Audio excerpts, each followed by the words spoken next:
Vi nu kommet til 17. helt av kapittel 5 i Johannes evangelium. Så derfor jeg ta seg om i det 17. helt av kapittel 5 i Johannes.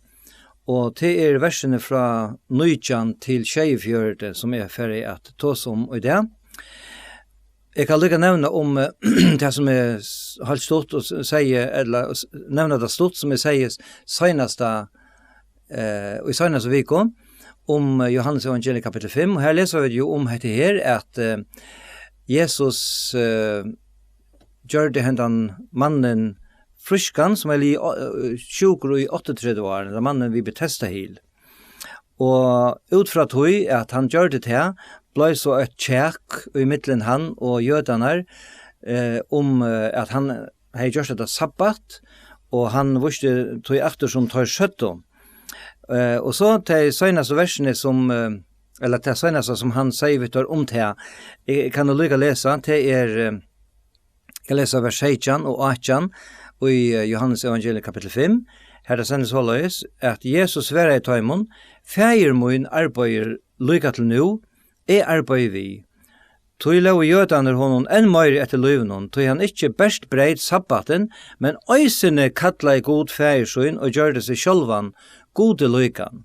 Så at vi sier til at omfram til at tar var øylig ytler altså tar jødan løyande jødaner som hilde øyla fast og på Moseblå og hadde gjort denne nekve strengere enn hun var. Tar var først øyla ytler til at han gjør det sabbat, men tar han så øysene sammen lykkene i seg ved god og gjør det seg god, så stendet det at tar lov noen opp at de møyre etter løven, tar vil det bare slippe av igjen og gjøre av igjen. Og ta det at Jesus for å holde denne lenka tale, som i hessen kapitlen fra vers 19 til 24, og han gjør det på den måten at han sverer dem en atter og på den her søttene som tar taler vi om, at han kallar seg god for feiersjøen og gjør det seg sjølvan gode lykan. Og så begynner han at holde seg talene. Han tar seg ikke mer om sabbaten, og for å vise aktor til som tar sida om hettar. Og tar sida til at han, og beskyldt han for at jeg har sagt det her, at han god, så sier han høyt og grøyt og i hese her talene, at det just det som han Han god, som så å si har omskapt seg til et menneske, men han samstundes god.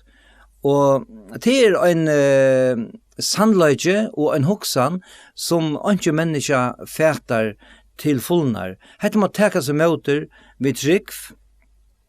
Og vi do ikke øymynda okkon hvordan man har vært, hvordan vært tja Jesu at være god, og så øysene å være et menneske samstundes. Det var som Jesus var, men han gjekker nere, han var god, han var allvitande, han var altvaldande, han var hin evige som var kommet her nyer, han kjente alt fra byrjan og til enda, han var alfa og omega, og han alfa og omega, han byrjanen og enden, og samstundes var han et menneske, sin jøden, som gjekker nere i hjørne og var maur, han var tystor, han var syrgen, han var frøstavur, og så framvegis, og et helt vanligt menneske som de så han, og ta var han øysene, men han var et satt menneske, og han var samstundes sannur god. Og som sagt, han får så i holdt vi at tala vi tar om det her, og til en lengt tala som jeg helst ikke får tydelig at to som alle som hun sjående, men det som Jesus gjør her, jeg begynner vi, til at han viser heimon og 6 imiskar sannløygar om til at han god samtidig som han et menneske, at han jævnlydelig god som tar sida da. Og til vil jeg fein vise av i det, at han tåsar om at være jævnløygar i verset, at han jævnløygar i kunnskapet, at han jævnløygar i at røyse opp deg, han jævnløygar i at være arter, han jævnløygar i at kunne gjøre at djeva av et liv, og eisne jævnløygar i at heva liv i seg sjølvom. Og dette det som Jesus taler om. Låt oss ta vers 19. Her blir Jesus å talene og sier på hendemåten, Jesus tog til året og sier Vittor, sannelig, sier tikkun, soneren kan ikke gjøre av seg sjølven, men best det og han ser feiren gjøre, til det som han gjør soneren sommerløyes. Her leser vi det her at Johannes skriver, Jesus tog til året. Det litt året tog. Da sier dere til at han heter et aktosvære på det som han har sagt framan undan, og han vil feien vise dem av hver han Og så det han sier dette, som han aktor sier i Johannes evangelium, sannelig, eller i evangelium, som Jesus sier som en gang, sannelig, sier tikkun. Han sier det aktor, og halde en trutjaferien bare i hesen kapitlen. Og dette ometelig underfullt som stender i versen, og vi er for djupakken og i hesen her underfullt av livssambanden som var i midtelen menneska Jesus og God i himmelen, God feiren og God sonen. Og han sier her at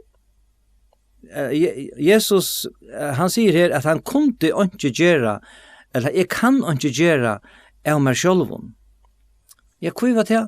Jo, det var just at det var ein og samme personer og tvær. Og det her som han så sier med enden av som versen til det her at det som han gjør soneren som løyes. Og ta Jesus måtte si det her, som han var glad for å si, tog at han hatt vurskjent til at han var god. Og hetta kunne vi også tenke til åkken på hendene om at nek minne kunne vi gjøre nekka av åkken sjølven, om vi ikke kom i luftsamband ved Jesus, så for vi ånker det kunne gjøre nekka fyrir han, men Jesus, han var god, og tog var der åkt, og tog verskjenen som tar gjør det. Ta neste, ta sender vers 20, her ta sender så løys, tog feiren elskar sonen og viser honom alt og han sjølver gjør, og han skal lete han suttja større versk enn hese, så tid skulle undrast. Og her viser Jesus at der eisne jaunlykar og i kunnskapet. Det som feiren veit, det veit soneren eisne. Tog han god, og han vær og alltid her som god Han vær vi fra byrjan, og veit om kvann øynasta lytla smalut og i all heimenon. Og til visste han øysene, ta han jekker ned i hjørne, og være et menneske, lykka som og to. Han roma i atlare vitan om alt, fra byrjan og til enda. Og så sier Johannes og i hesen her versen, ut i 17 helten, at han skal leta han suttja større versk enn hese, så tid skulle undrast. Hva det han sier her? Her taler Jesus aktor som god soneren, eller som menneskesoneren, som det er stender, at han skulle gjøre større versk. Tar du se, det veldige verset som han langt har gjort, med annet heter, så stender i 5. kapitlet, at han gjør det av mannfruskan som har vært sjuker i 38 år. Men tar han sier heter, så det helt naturligt å huske om det som stender på 18 år, två sannløykar som vi kan säga var større versk, og annet var det at han hei mått til å rysa opp deg, som vi leser i vers 21, og at God hei givet honom atlan domen, som vi leser om i vers 22. La meg lese i versene først, vers 21. Her vi kunne teka hendan 3 sannløykan om God, at han var, at han var jaunløykar og at røysa opp deg. I vers 21 stendur, tog anså feiren røyser opp deg og gjør livande, så gjør øysene soneren livande kvann han vil. Og dette var et opphatt større vers som Jesus, om så man sier, fikk løyve til å oppliva med han var inne at røyse opp deg og gjør livande. Og i vers 22 stendur feiren dømer heldur ikke nekran, men hever givet sine noen atlan daumen. Han hever givet sine noen atlan daumen. Dette var et større versk enn det som han har gjort her til, at han som tog daumen av seg av Golgata, han som tan øyna det, for å døma deg som ikke tog og i møte i honom. God hever givet Jesus dømen i hånd. Vi leser et annet, jeg kan lukka lese et vers som stender i Apostlasøvene, kapittel 16, og vers 31, her stender så løs, at han, altså God, hever ansett det, da han skal døma gjerarøyge, vi rettvise, vi manne som han hever sett til det, og hetta hever han prekva øtlån, vi har røysa han opp fra hinnom deion. Hadde en verset tåsar om det samme. Ta fjord sannløyken som vi leser om at tar var jaunløykar, til at tar jaunløykar ui at vera arter. Og til det som vi leser om i vers 23, her Jesus sier, altså nu kom atter til kapitel 5 og Johannes, her han sier i vers 23, fire at ødel skulle æra sonen, øns og teg æra fægeren. Tann ikkje æra sonen, ærer ikkje fægeren, som hever sendt han.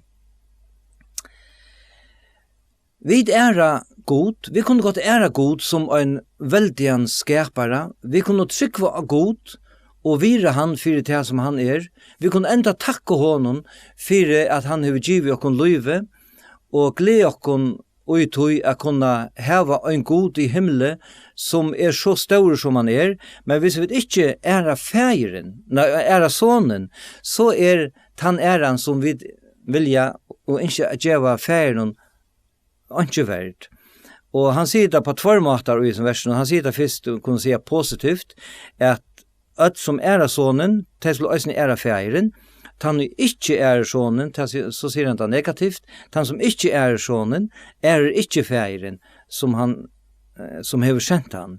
Så han viser også av det her, at ta i soneren kan gjøre livande hva han vil, ta i soneren finnes ikke atlan dømen, ta i soneren årsøkjen til at og to og til, og at vi finnes ikke hetta løyve, ta i soneren opphavet og enden, alfa og omega, så han verdur at æra, og om vi ikke æra sonen fyrir til han som han gjør det fyrir okkon, så okkara æra for gode, ikke verst, til det som han sier i hesen versen. Æra vid ikke sonen, æra vid heller ikke fægeren. Johannes sier det enda så kraftigt i Johannes evangeliet kapitel 15. Jeg lukker lese et stort vers her, Johannes 15, 23. Her han sier det på hentamaten, altså til Jesus som taler, «Tann og hætar med, hætar fægermøyn vi». Så vi sier til at han viser så omettelig grøyt og hætar at han god. Jesus Kristus som jekker nere. Ta femta, hver jaunlykar ui at kunna djeva evet loj. Vi kommer til dette verset som så omettelig underfullt, og som mengan vil endurgive. Johannes 5, 24. Sanneliga, sanneliga, sier tikkun. Tan som høyrer årmøyt, og tror honom og sender meg, hever evet loj, og kommer ikke til dem, men færen iver fra deia og til lov.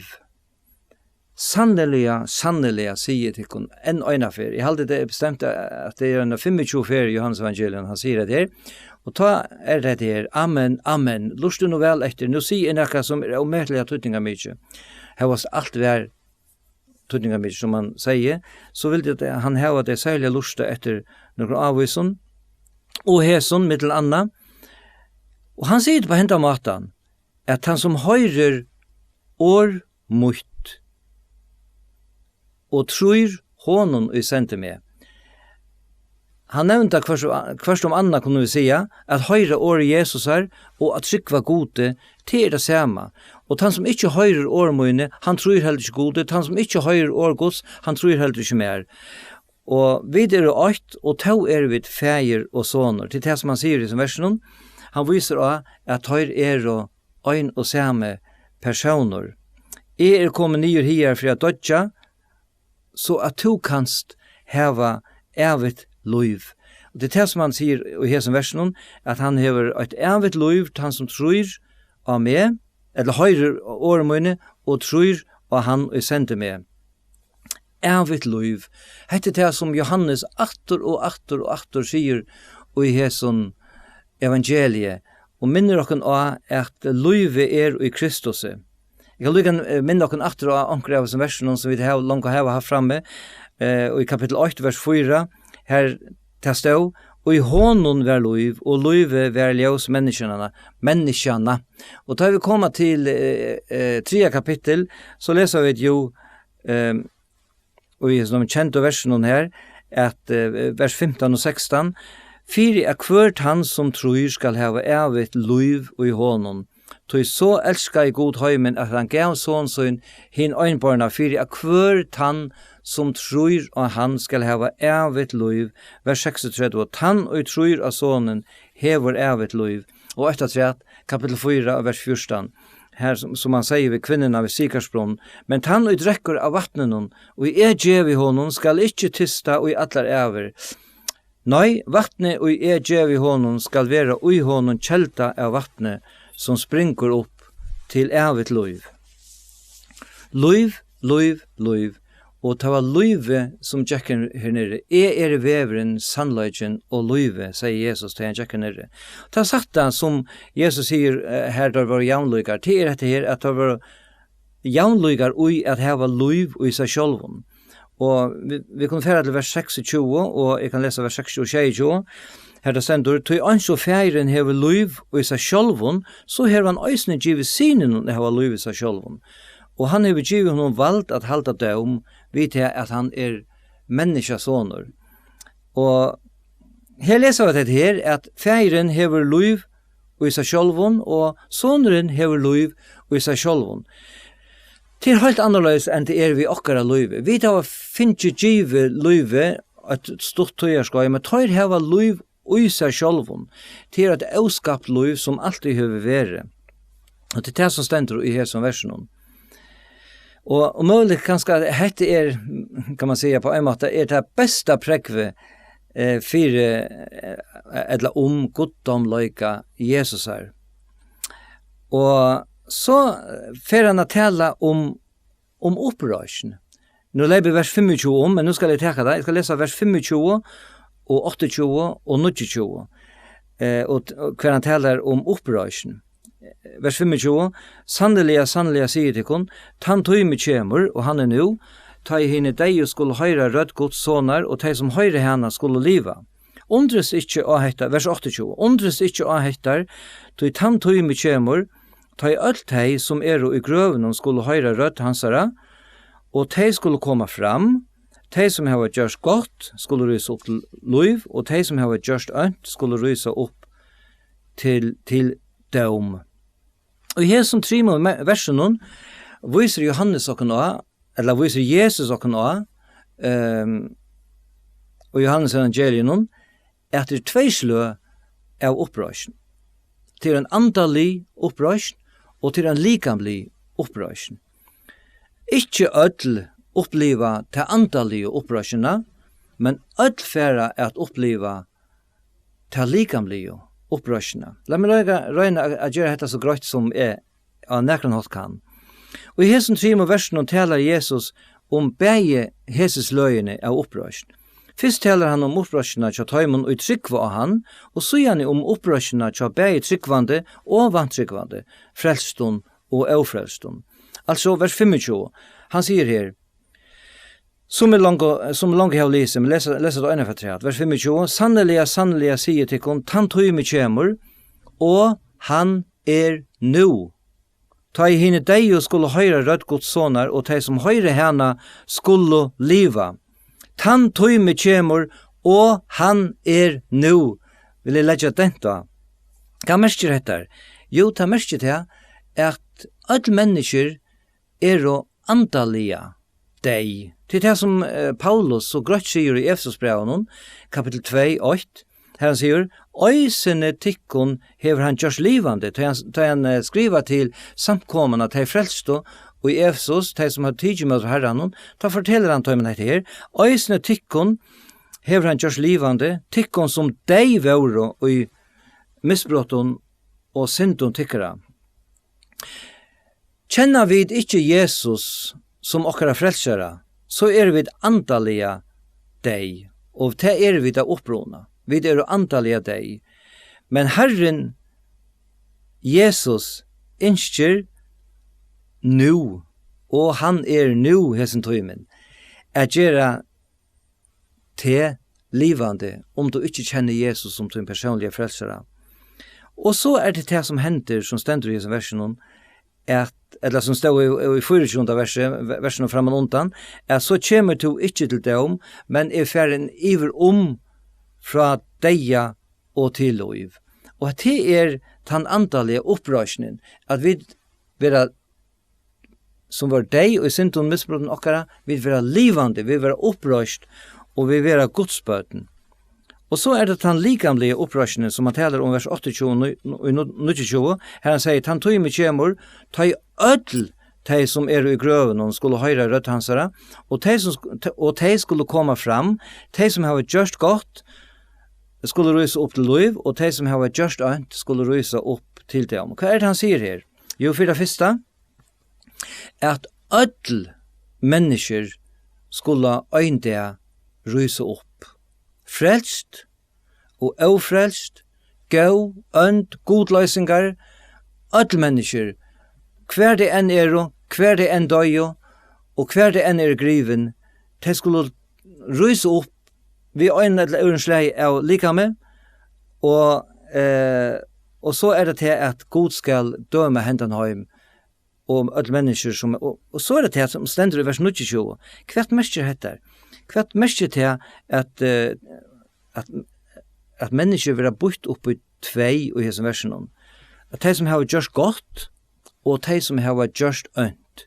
Vil det si at frelse okkara treita av gjeren okkara, vera vi frelst av verskon? Det som Jesus sier her? Nei, det høyt grøyt ut fra Nya Testamentet annars, og snu i hesen kapitlen, frelsan av nøye, og ikke av verskon. Paulus sier det er høyt grøyt ut i samme kapitlen som vi nevnte i Jan Efesosbrevene kapittel 2, her han sier i vers 8 og 9, hese kjente versene, «Tog av nøye til frelst, vi trygg, og det ikke av til sjølven, til gava gods, ikke av verskon, for at andre skal rosa seg. Men øysene Jesus, i Johannes evangelium kunne vi tekka troi, jeg kan nevna troi dømer, eller troi stø, hver han viser okken så grøyt og hettar, at vi ikke frelst av verskon okkara. Og det første nemlig i versen som vi langt har nevnt og en tverfer, vers 24, her det stendur at han som høyrer og tror, han hever evet liv. Her viser han okkons at evet liv og å være færen iver fra deia til liv treite av at vi høyra og at vi trykva honom. Grøyere kan det ikke sies, men han sier i Johannes evangelium kapittel 3 og vers 20 til 21, Jesus, at hvert han og gjer ilt, hætar ljøse og kjemur ikkje til ljøse, for at verskansara skulle ikkje være åpenbæra, men han og gjer sannleikan kjemur til ljøse, for at verskansara skulle være åpenbæra, at de gjør det gode. Og her viser Jesus nå at det at gjøre ilt at hæta ljøse, og ikkje å komme til ljøse, og at gjøre sannleikan, eller at gjøre godt, det komme til ljøse. Og Johannes og Jesus sier det kanskje omøvelig opp at det grøyere i Johannes evangelium kapittel 6, eller man lykker tekka til at Johannes 6, 28 og 29, her han sier på hendamaten, eller her stendur, ta satt og tar vi igjen, hvem skulle vi gjøre for at vi kunne ut innan verskots? Jesus var i tøymon, hettar verskgods, at det tryggva at han og han hever sendt. Hetta merker ikkje at versk ikke hava sia, det hava det sannlige, men, og det ikke under versen avvøksteren, la fruktenar og i livet okkara, som øya prekve at vi og bøten gods. Men det som det stender i hesen versen, at gjera godt og at gjera ønt, det ligger i hesen at det som vi kunne gjøre hettar, og i einfalde hjärsta okkara, komma til Jesus, og ta det som han ser det, at vi gjør det som rett, og det som godt. Og så kommer avveksteren at vi kunne gjøre versk 4 han. Jag ska läsa vers 30. Her det sender så leis. Jeg kan ikke gjøre av meg sjølven, så som jeg høyre dømige, og dømer min rettviser, så jeg søker ikke vilja min, men vilja hansara som sender meg. Det det samme som han også nevnte i vers 19, om at han kan ikke gjøre noe av seg sjølven. Han så tøtt om samfellet ved god, at tar gjøre det samme. Han god. Og så sier han også til i hesen versen, som vi kunne tenke som at han var til fullkomna fyrdøme, fyrir okkom mennesker, og fyrir okkom som trykk var han, at han sier, jeg søker ikke vilja min, men vilja hans som sender meg. Måtte ta oss nu ser mest liv okkara. Vers 1, vittne om i sjølvan, vittnesbord min ikke sannor. Jesus heier vittne om seg sjølvan, men jødaner, og vi eisne andre kunne si at ja, men vi halte ikke at hesen her vittnesboren sannor, det kunne jødaner sia, det kunne ta ikke vita. Det var ikke nek som kommer fram og sa at ja, Messias og Messias. Hvordan kan han vita hvordan kunne du ta vita at hesen vittnesbord som Jesus kom vi sannor? Og det stender jo til Sambars Mosele, og så var det her at, som det stender, etter 2002 eller 3 vittnesia skal mål gjøres av. Og Johannes, eller Jesus teker det opp at du sjølver, i Johannes evangelium kapittel 8, og vers 16, til han sier, og i lovtikkere jo øysen skriva, at det som 2 menn vittna stender som sannløyke. Tøy det at Jesus nå, utom neste versen her, for å vise oss av 4 vittner eller vittnessporar som visar att han han som han och som han säger sig vara Messias, god som kommen och i hållte. Och tar 4 vittnessporarna till vittnessporer Johannesar, vittnessporen som versk hansara Bauro, och vittnessporen från fädernon och vittnessporen ur skriftene, och som självande ta av dövon var best ur gamla testamentet, og det var bare gamla testamentet som var. Det gamla testamentet. Men lett oss lykke hitje på det her. Først kunne vi lese vers 2-3, her det sender, og en annar som vittnar om meg, og jeg vet at vittnesboren, og han vittnar om meg, sannor. Og han som han talar om her, det fægeren i himmelen, og en annar som vittnar om meg. Han kommer alltid til han vers 6 og 8, som vi også skal komme til. Men det tids det være at tøtninga mest av fyrjan, det at fægir hans i himmelen vittnar om han. Men først nevner han Johannes, og jeg skal lese vers 33 til 35, her det senter. Tid har sendt båt til Johannes, og han har givet sannløyganon vittnesbord. Sannløyganon, det jo Jesus. Jeg veveren sannløygen og løyve. Vers 34. Tau tek ikke vittnesbord fra menneska, men jeg sier dette for at de skulle være frelst. Han var hitt brennande og skuinande ljøs, og stutta tog vilde ditt gledast og ljøse hansara. Hette det som Jesus viser av i Johannes, at han kom her nyer, og han tjekker nere, og han taler om Jesus. Han visste veien til Jesus, kapittel 8 løser vi jo, han visste av Jesus, hikk lamgods, som ber bostor synd hamsens, og han stod ute i øyemørkene, og mange av menneskene kom til hans her, og her vittner han om Jesus. Og det som han sier om han, og i hessen versen, omettelig underfullt, særlig at det som stender i vers 35, at han var hitt brennande og skuinande ljøs. Og han var et ljøs, men han var ikke ljøse. Og Jesus sier søttene øysene om de som var blitt tryggvann lærersvenn og skjønner, og han sier til vi alt, som kom å kjenne Jesus som akkurat frelsere, at tid og ljøs hamsens. Lykke som Johannes sier være til, så ønsker han øysene at vi skulle være til.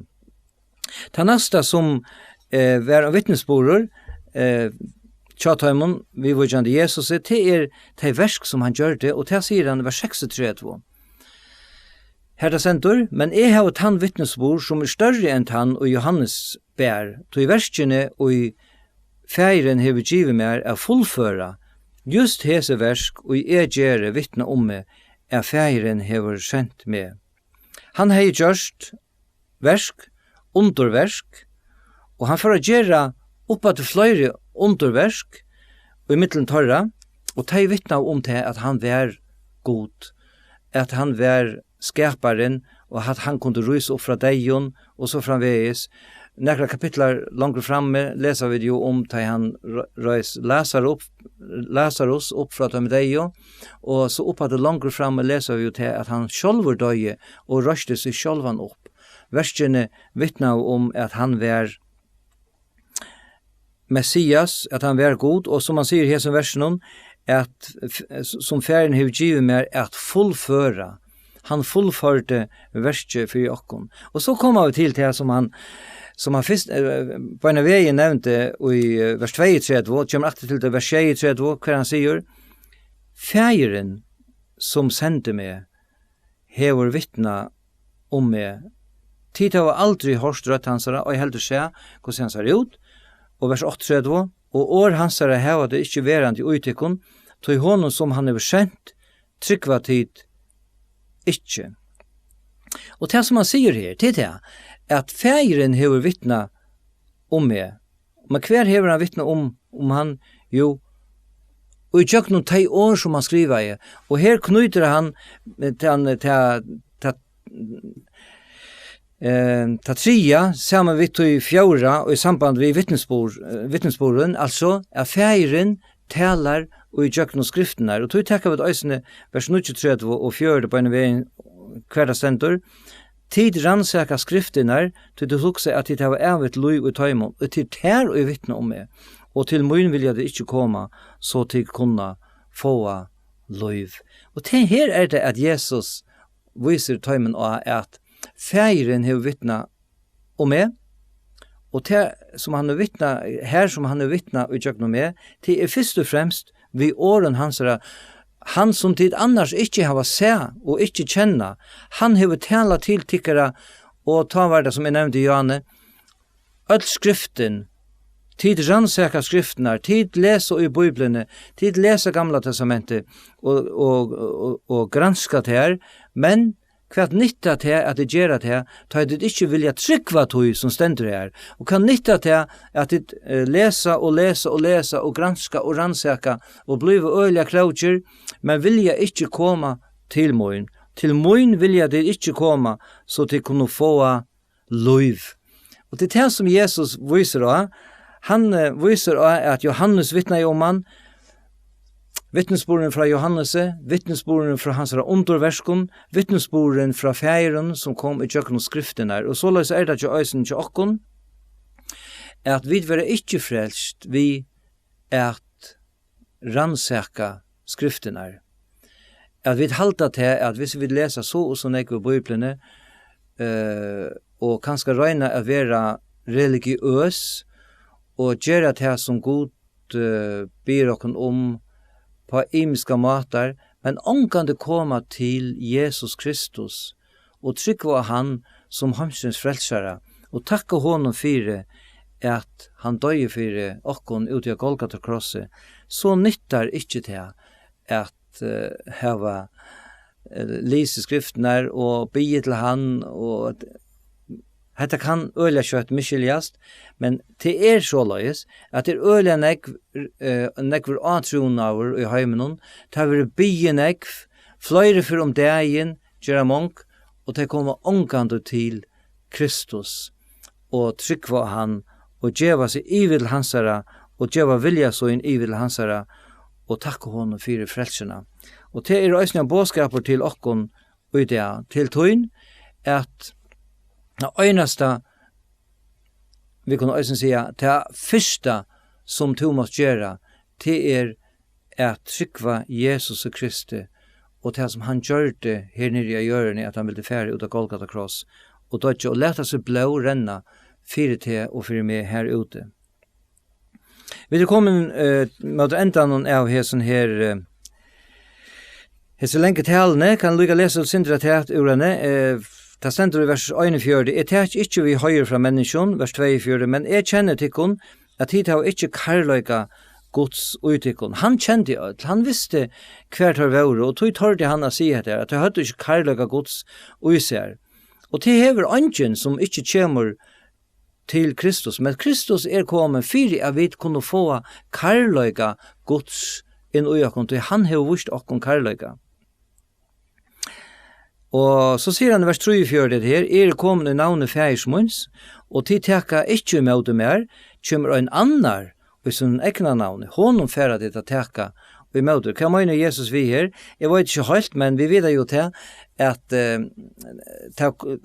at han helst tåsar, eller vi kunne råkna vi at han helst tåsar nekvar imiskar menn, og kanskje også kvinner, men nekvar profeter, falskar profeter, og messiasar, som styr fram, og så at jeg har den øyneste sannløyken, og så løs det, at jeg har finnet en åpenbering fra Gode, og jeg Messias. Det var nekve slutjer som kommer fram. Det også mulig at han tåsar den søgneste falska profeten, som selv var antikrist, som skal forføre atlan høymen, og vilja og færa gjøre seg til herre i hesen høyme, og det skal vi ikke komme inn på. Mulig nevner han, eller hokser han antikrist, og han nevner det her. Og så leser vi, og vi enda nevsen her, vi skal lese det sørste versene, så vi kan også få at hei vi, og i hesen her, og i hese talene, at det stender vers 44 til 24, hvordan kom til trykva, tid som tekka vi høyre hver fra øren, og høyren og fra hinnon øyna gode søkja det ikkje. Hokse ikkje at ferdig klea til kon fyrir ferien, øyne som klea til kon Moses, han og tid har bygd våntikkar av. Tog tro til Moses, så hadde tid tro mer, det jo med han hever skriva. Vers 24, det sørste verset, men trykva det ikkje skriften hansara, gosse skulle tid ta trykva åren møynon. Og her nevner han om Moses, han nevner om det som stender i Gamla testamentet, og tar et å lise i alle Moses og då han 8 nett, og tar og det ble bare sånn akæra og i møte tøymen, tog ikke vil til å trykke av det som Moses har skrivet, og som annars stender i Gamla testamentet, om Jesus. Det stender og i Moses bøkene, og i resten av Gamla testamentet, Aktor og aktor hendan her som skulle komme. La meg lykka nevne 8 vers. Det sender i 5. Mosebok kapittel 18, vers 15. Her, det sender så løy, bare lese det. Herren godtøyn skal leta profet, som stod jo opp med middelen tikkara, øyna brøren tøynon. Han skulle tid høyra, sier Herren. Og Peter nevner det her, og i Apostelsøvnet 3:22, da han sier, Moses har jo sagt, profet og en som skal Herren god tykkere røysa tykken opp av brøren tykkere. Han skulle til høyre og i ødlån som han talar til tykkere. Ta tala Peter til dere om Jesus Kristus. Han var profeten. Så vi så ikke det enda i Mosebøken og stod om Jesus. Men tar vil du ikke trykke av Messias? Hvordan det vi her? Vil du takke med Jesus som tog en personlig frelsere? Han deier fire til. Kom til hans herre og i det. Amen. Vi skulle be sammen. Gå fæger, vi takkar deg for årtøyt. Takk for det som vi skriver nyer fæger. Takk for Johannes som skriver dette nyer. Takk for fæger at Jesus kom her nyer, Jacker nere, og han taler til mennesker. Han gjør seg avmerk, han vil det så fægen at han komme til hans herre. Han visste dem av alvarskjeme og i hæson. Ikke å komme å kjenne han. Han døm som skal komme iver mennesker som han øyer, og som han skal døme mennesker vi, om det ikke kommer og takke med hånden og fæger. Hette det som du selv sier i året tøynen, og vi takker der fire at det så grøyt, at hvis vi kommer til tøyen, så skulle vi ikke komme til hendene død, men vi er ferdig iver fra deg og til løyv. Ta prøys og takker vi der fire. Og vi letja øtle tøyner hendur, vi ber deg om tøyner sikning, og tøyner varvarslo, vi er ikke øtlen som syrja, vi er som døven fæger, vi letja øtle tøyner hendur, og ber deg om at komme vi tøyner trøst. Vi takkar til og i tøyner døyre bra navnet. Amen. Så skal jeg øysene og i det som jeg pleier at synsja en sang til en dans. Og i det hadde jeg først synsja en sang som byrjar så løys. Hver som helst vi Jesus færre trygt. Hver som helst han løyer med ungen frykt. Hver som helst foruten han gleden deg, hver som helst ved Jesus ungen nei.